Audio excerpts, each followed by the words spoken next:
This episode of Invent America Radio is brought to you by America's Inventor Lady and Home Talk USA.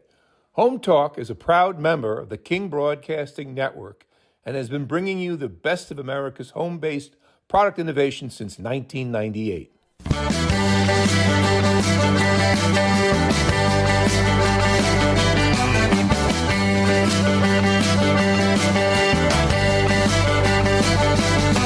Broadcasting and streaming live all across America. This is Home Talk USA.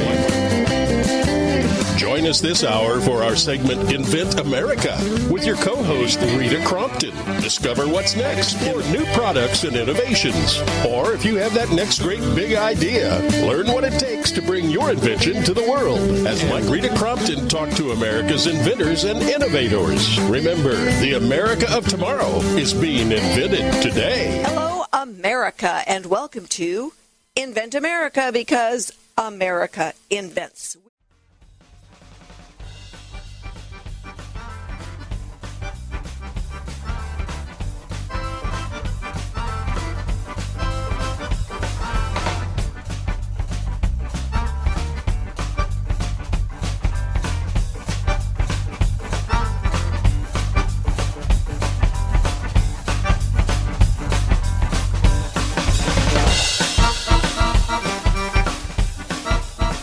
Hey, everybody, thanks so much for being with us. We are going through the process of inventing and talking with some of our inventors, about, we kind of laugh about it, say Fantasyland versus reality check, and every inventor has been on one side of that pendulum swing or the other, and frequently multiple times.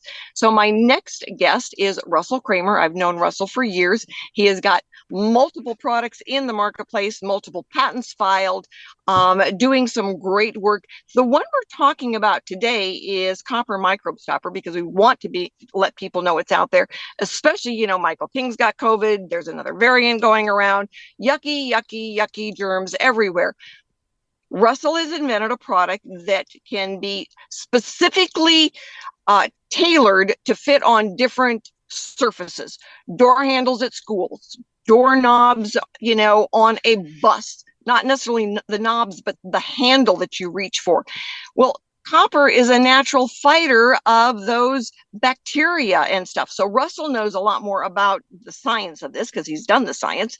But really cool product. And in this day and age, you know what? There is going to be a new something coming around on a regular basis that everybody wants to go, ooh, don't touch that.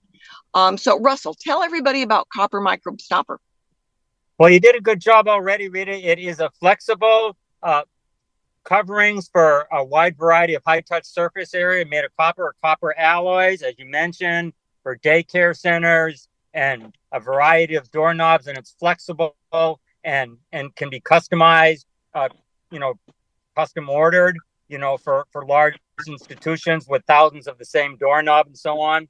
And I've made working prototypes. I've seen competition out there, but the competition doesn't have the ability to go on irregular surfaces. And yet, so I know the competition means that there's a market out there as well. And so that it's well positioned. That is a really good point that you bring up, because having something that's better, you don't have to pay all the money to educate the buying public that you solved a problem they didn't know they had. So when somebody's gone out there with a product in the same industry and now you come up with a better way of doing it, they're already aware and the product is out there. But having a better way, a safer way, a less expensive way of doing the fix is a good thing. So, with staying with our topic today, as far as that, Fantasyland versus the reality check. So what was your first Fantasyland that got knocked over by reality check? Well, I've been at this a while, and as far as this invention, I've been a member of the Inventors Association in New England Invents for a long time. So they help kind of wring out the fantasies from my brain quite a bit. So I have an advantage. And so, but one of the fantasies that I've been dealing with and it's been contradicted is things will go easy at the patent office. Yeah, that's true. And so that's a little fantasy. And that, I never really had the fantasy that as soon as you get a patent that someone's going to come knocking at your door. But there will be people, but it's not good people. It's those leeches that try to come after your money. They'll come knocking at your door. But, that's a fantasy that can happen quite a bit. And that, that I can get out of this, without investing too much or, things like that. And so I think the big fantasy is that, it's not that I had to have a patent to have someone knock on my door, but I didn't have to do anything else. And that, you do have to get it out there, and you do have to get working prototypes. And if you can start selling them, great, so that, that there's a big follow-up that really has to happen. Yeah. And I think you made a really good point, is that when you are part of a group where you go and you can ask the questions, you're going to learn a lot more. And a lot of times the groups will help, give you the reality check on the right steps, so that you're not dreaming about making millions of dollars right away, but you have a much better idea on the steps to take and what to do, so that eventually you might be able to get to happy land without having to, sell your car. Yeah. And then I guess I got to move along. And so the last question, I think, has to do with what would I recommend for other inventors? Yeah. And that would just be that, start off, we were told at the Inventors Group, just start off with small, simple to design products that don't take up a lot of shelf space or a lot of capital investment. Most inventors don't have a big budget, so don't try to invent the next IBM computer or something. Try to keep things simple but effective, and George's advice of better, safer, and so on, but try to keep your inventions simple. And thanks a lot, Rita. Hey, everybody. Thanks so much for being with us as we talk about Fantasyland versus Reality Check. And George, Russell's been a member of New England Invents for years. So what is, the groups? How do the groups help inventors miss important details? Well, I can tell you from seeing Russell's product that he was talking about earlier, we have 6 or 7 times a year, we would meet with all experienced inventors. We'd meet in private. We'd record the group, and you got a chance to pitch your idea in front of people who have been through the ringer, been through the process, and you get immediate feedback. I often tell people that when I wanted something said good about my product or something I was working on, I'd show it to my mom, because no matter how bad it was, she always said it looked great, no matter what. But then you show it to people who really could give you, and we weren't ever, I've showed product within the group of, at the time, Inventors Association, but you get really good feedback from people who aren't meant to hurt your feelings. They're meant from really trying to prevent you from getting blown up if you go down further with the product. So I'd rather have my feelings hurt than a car wreck later on. And that's very true. That's very important for people to understand that. Get yourself to a group that you can feel comfortable with. They're like-minded people. They think like you. They look at things that way. They're not going to embarrass you. They're there to help you. And we've been doing that for a long time. Well, and a lot of inventors, they're going to want your opinion when they get teed up and ready to go. And those groups, it's like the Inventors Roundtable, New England Invents. There's a lot of different groups. Ours are virtual meetings. So anybody in America, you don't have to be by a city, rural America, everywhere can log in. And, we do videos, so you can show your products and get some of that feedback. And inventors are going to ask better questions than your mother. They're going to ask better questions than, even your friends. If when they don't want to hurt your feelings. So they want you to be able to, give honest information. So anyway, we've got another inventor coming up who's going to talk about her Fantasyland versus Reality Check. And we are grateful. So stick with us, America. And we're going to be giving you the information you need to go out there and invent successfully.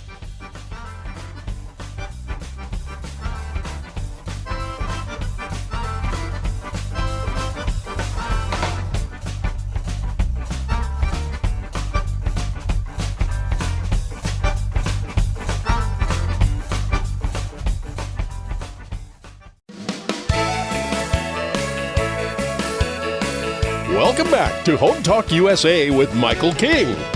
Do you have questions about your next home improvement project or home repairs? Now you can chat with verified home repair and home improvement experts in just minutes. Get the help you need by visiting HomeTalkUSA.com, one of the best resources for home improvement information around today. Your best life begins with your best home, and there's no place like Home Talk. That's HomeTalkUSA.com. And now, back to Invent America from the #1 home improvement radio program in the country. Home Talk USA with your host, the Cajun contractor Michael King, and his co-host, the Inventor Lady, Rita Crompton. Hi, everybody. Welcome to Invent America, because in America invents. And my next guest is Lynn Moores, and she has invented a product called Fencing Life Extenders. She has been doing security and compliance audits for several different companies, assisted living to the corporate giants, as well as testing facilities. So, Lynn, thanks so much for being with us today. Tell our listeners a little bit about yourself. I also work for the post office, used to carry mail, and now I'm working in the maintenance and custodial department at the plant. Lived in 4 states, so I'm just, working it out. And all right. So tell us about Fencing Life Extenders. What is it? It is a metal fence post holder, designed to look like a wrought iron fence post holder to kind of match those really pretty gates, so that who thinks I'm rich aunt really wants it, and so that your not so rich uncle can afford it was the plan. And but to hold your fence post up to 6 feet, a real 6-foot post above the ground, just a little bit above the ground, so that it doesn't rot in the ground, and so that insects don't eat it all up in the ground. And so it's also easier to replace should you need to, because you just attach it there. It makes it kind of easier to install. Metal reinforces concrete, so you don't have to use quite as much concrete, and you don't have to redig the hole either, unless something catastrophic happens to your fence. So, wonderful. Excellent. Yeah, so share, sticking with our topic today of Fantasyland versus reality check, share with our listeners kind of your biggest surprise in, this crazy process. My biggest surprise is kind of a conglomeration of the marketing and the industry together, because getting into the industry is so difficult with fencing, even though I thought I was already in because I've built fences and things like that, but you're not in. So no, you're not. The marketing, the company that I went with to do my product, the patent and everything, and I'm not going to say their name or anything right now. They came at me marketing to me, them, like fast and furious, every day phone call, every week. When they found out what days I got paid, I'm telling you, it was twice that day that they would call. They marketed themselves to me really intently. And so I thought when we were talking about marketing and and that's what they're going to do, that they actually meant what they said, and then they didn't do that. They didn't do for me what they did for themselves to me. Right. And not by, not even close. And that it's one of those invention promotion companies, and we've had programs about them that we put them on the scoundrel list, because exactly, you are their business model, not getting the product to market. And for a lot of inventors, they do run into that. Just like you're saying, is that, all kinds of promises get made, but they're marketing them to you. It's like I get inventors that say, well, I'm going to go to this trade show for inventors. It's like, don't go to that one. It's a feeding frenzy, and you're the main course. Go to the one for your industry, so you're talking to the people who could actually be reselling your product. Yeah, and by the time that I've called, like I've gone and marketed myself in other ways and contests or whatever, I'm so out of money because, well, my the post office didn't pay their rural carriers, and then I hit my head and was out of work for a little while because I bounced off the concrete. I did lose my home, so Oh, I just don't have the money to do all these things at the moment, and I don't know how to crowdfund and all that, and they all want money. Everybody wants money to help you. Then it's just like, That it's tough. And so, all right. So what's next for you, Lynn? Where are you trying to get to? Where am I trying to get to? If I've showed my product and I've done the research, I know that it will sell. I know for a fact it will sell. I know that I've got people that want it. I've got installers that want to install it. And I just don't have, the people that have the money to invest, or to pre-order or anything like that.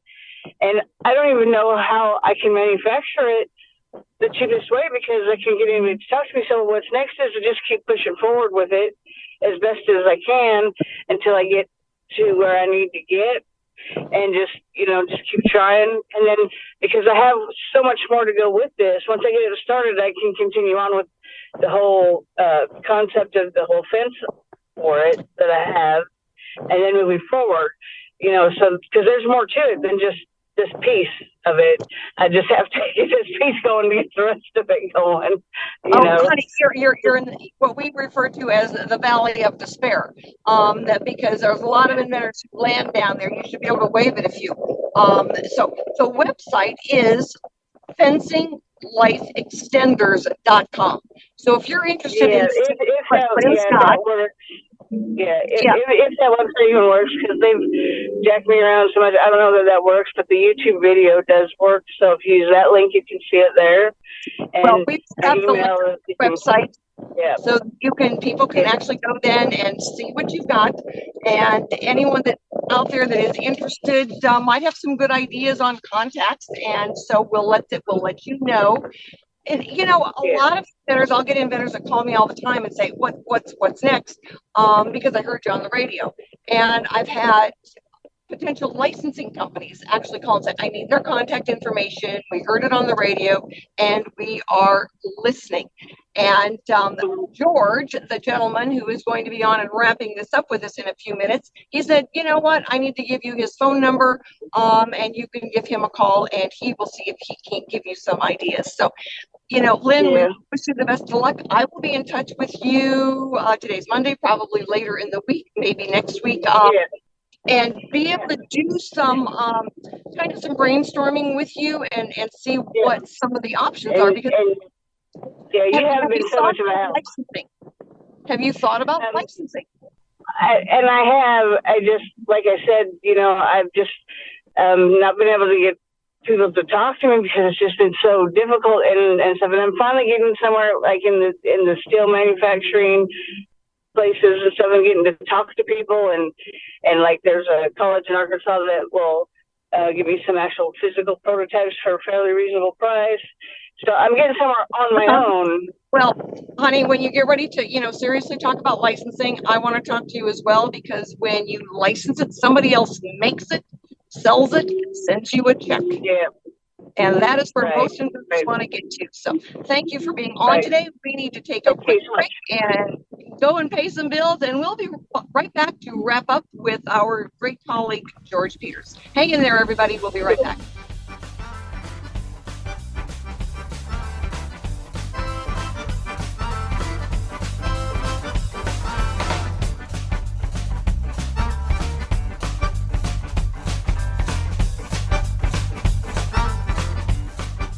How would you like to get a free smartphone? If you own a smartphone, listen to this incredible offer that's almost too good to be true. Right now, you can switch your plan and get service with us for as little as $2 a day. Guaranteed for life. Plus, get a free smartphone every year. Call the free smartphone hotline now and we'll move your number from your existing service. Think of your savings. So don't wait. Switch your plan, save money, plus get a free smartphone every year. Call the free smartphone hotline hotline right now, we guarantee you're going to love our service. If you don't like what we say, you can hang up on us. But you won't. Right now, you can switch your plan and get service with us for as little as $2 a day. Guaranteed for life. Call the free smartphone hotline right now. 800-339-0930. 800-339-0930. 800-339-0930. That's 800-339-0930. Tired of struggling just for your customers to notice you?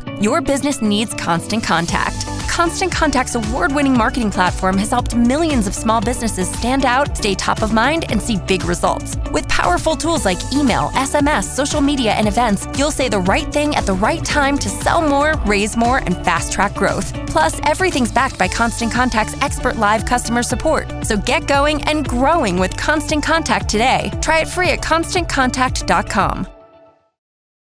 Hey America, this is Rita Crompton wrapping up this hour of Invent America. So please stick with us because Made in the USA is going to be following us. And I know that Greg has got some great guests. But George, what is the wrap up and information that we can give to inventors on, Fantasyland is great if you're reading Harry Potter, but the reality check is frequently the money is tight. It takes twice as long, costs twice as much, and it's you've got to be really careful because there are a lot of predators out there that are certainly willing to take a big bite. So, give our listeners some information. I can tell you just from my experience, certainly Al Contarino, who was the brains around. Al had the idea for Kettle Pizza, and Kettle Pizza, as you mentioned before, is a product we sold in more than 70 countries. Kettle Pizza was simple. We turned charcoal and gas grills into pizza ovens, but we went through quite a few iterations early on of prototypes ourselves to try to get it right. We burned a lot of pizzas. Doing through the prototypes and things. But we had to prove it to ourselves first. That proof of concept, Rita, which you've talked about many times, that proof of concept of the idea has to be proven to yourself and to others that what you have is viable long before you get into, okay, what can we make it for? But that proof of concept is very important. That's the reality check for you, because if you can't get by the proof of concept that your product can be made for a price that someone wants to buy it, it can be made for a cost that someone wants to license it. Your product will not look the same when you first do it, when it gets ready for merchandising. That's what the professionals do. That's what you know how to do. They know how to package it correctly, price it correctly, put it where the consumer can buy it easily. That's a skill set that a lot of inventors do not have. And the quicker that you understand what you don't possess as a skill and stick to what you do have, which is creating the ideas and then finding the experts that can take it from there for you, it will save you probably thousands and thousands of hours and even more of that in money. Inventors should stick to what we're good at. We do the better, easier, safer, and then get it into the hands of the pros that can sell it. And inventors, and I include myself in this, are not usually good business people. They're not. My brain is not wired for that. I want to create. You say administration to me and things like that, and I want to run in front of traffic. Yeah. I don't want to do that admin stuff. I want to get the creation stuff and get it into the people who know how to navigate that very busy highway, which is the consumer. Right. The consumer will decide whether your product is successful or not. Well, and the easy part is coming up with the idea, the prototype, the patent. The hard part's marketing. What's the message that you're going to get out there to somebody? What's going to make them open their wallet? And some folks don't realize how important packaging is until they get down and how much it adds to the cost of the product. Merchandising, marketing, money. The other three M's on the other side of the invention world. And you and I know them very well. That's where those experts, the people on that side, put food on their family's table, put their kids through college because they know how to do that. What they don't know how to do is what we do, is come up with that better, easier, and safer. There's always a chain right through the life cycle of a product, just like the life cycle of life. There are people that I can't remember the last time I self-diagnosed myself and was correct when I went to the doctor, and they said, "Yeah, what college did you go to, and when did you become a doctor?" But I have doctors that ask me about my world and developing a product. So know what you're good at, stay in your lane as being an inventor, and look for the resources. And there are resources that we call them on the good side of the line, Rita. You know that the dark side of our business is unregulated.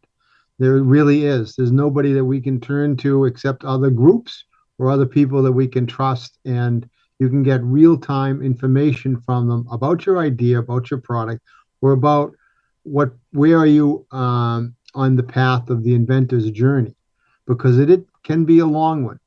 Yes. Yeah, there's nothing fast about it. It's easy to become a victim of one of the scoundrel companies. So what we try to do is, Invent America, because it gets the information out there. It gets a lot of inventors asking questions then. They can go to one of the local meetings. They can go to Inventors Roundtable. It's kind of like the call-in version of the show, and gather the information. And we have met some amazing service providers. Holy cow, there's not a single inventor I've talked to that knew about it. And we are pushing that out there all over the place. So if you've got questions and you're wondering about the R&D tax credit, you are wondering about fulfillment, you're wondering about packaging, just, what are the first steps? A good law firm, holy cow, that's so important. So call us, get in touch, fill out the ninja form if you want to be on the show. But we want to make sure that all of our sponsors, all of the people who have participated, know how much we appreciate them. And George, I want to thank you for being on today, because we're going to be wrapping this up here. And, just being able to get all the information out there for our inventors is critical to their success and to not be taken advantage of. You touched on a point, Rita, that I hope I can leave everybody with. We have several sponsors up here in New England. Morse, the law firm that an inventor gets early on in their career, they very often stay with them for a long time. And to be able to get the law firm that can knows all the moves, knows the good, the bad, and the ugly of it, can guide you correctly. Even lawyers, when they get in trouble, take a lawyer into them to court. To think you can do it yourself is not the way to go. Get a good law firm. Morse is for us, a manufacturing company that understands it. And these are things that usually we have vetted, and you have vetted, Rita, for years. We're not going to pass someone on to somebody that we haven't vetted, that we even haven't used, or know somebody that has used them, that we can talk responsibly about how they're going to treat you. Absolutely. I know we've got attorneys that we have used for years. They've got really good records. One of them was actually an examiner for the USPTO. He knows the process. So if you need a service provider, you give me a call, and be with us next week when we are actually going to talk about, that investor. We get inventors all the time that say, well, I've got an investor. It's like, you know what? That's a tough hill to climb as well, and frequently involves a fantasy. So everybody, be with us next week. We will be back, and stick with us now for Made in the USA, where we actually feature products and manufacturers who work right here on the USA soil. So stick with us.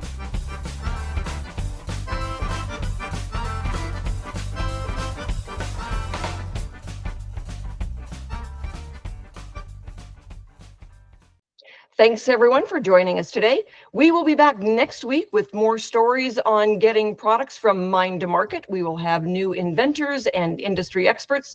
So join us and have a wonderful week.